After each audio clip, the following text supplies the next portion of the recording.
আদালত অবমাননার ক্ষেত্রে দেশের কোন রাজ্য সব থেকে এগিয়ে আছে এমন প্রশ্ন করা হলে আপনারা কমেন্টে হয়তো ভিন্ন মত পোষণ করতেই পারেন, কিন্তু 100% দর্শক বা 100% রাজ্যবাসী বা দেশবাসী বলবে আদালত অবমাননার ক্ষেত্রে পশ্চিমবঙ্গ সরকারই সব থেকে বেশি এগিয়ে রয়েছে, তবে বর্তমান শাসক দলের সরকার।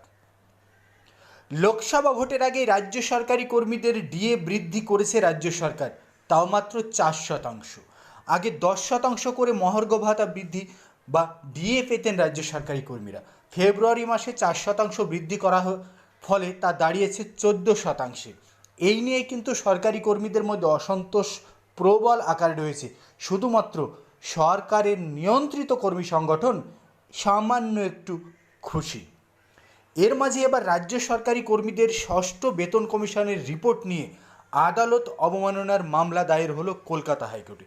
কারণ এর আগে কলকাতা হাইকোর্ট ষষ্ঠ বেতন কমিশনের সুপারিশপত্র প্রকাশের জন্য নবান্ন কর্তাদের, অর্থ দপ্তরের কর্তাদের নির্দেশ দিয়েছিলেন, কিন্তু আদালতের দেওয়া সেই নির্দেশ দীর্ঘদিন হয়ে গেলেও মানেননি নবান্নের কর্তারা।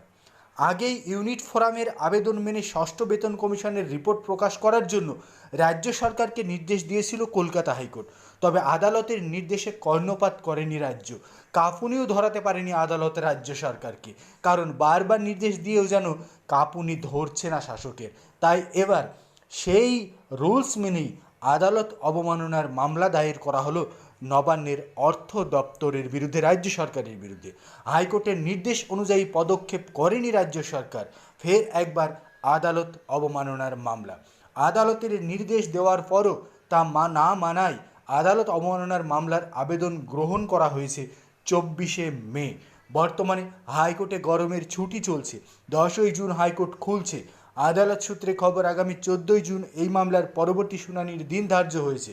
তবে আদালত বন্ধ থাকলেও ভ্যাকেশনাল কোর্টে কিছু গুরুত্বপূর্ণ মামলা হচ্ছে, কিন্তু এই ডিএ সংক্রান্ত আদালত অবমাননার মামলা আদালত 10ই জুন খোলার পরে 14ই জুন শুনবে আদালত, যা কার্যত শাসক দলের বড় বড় তাবড় তাবড় অর্থ দপ্তরের কর্তাদের, এমনকি শাসক দলের প্রধান যারা রয়েছেন তাদের মাথা ব্যথার কারণ হয়ে দাঁড়াচ্ছে এবার এই মামলা।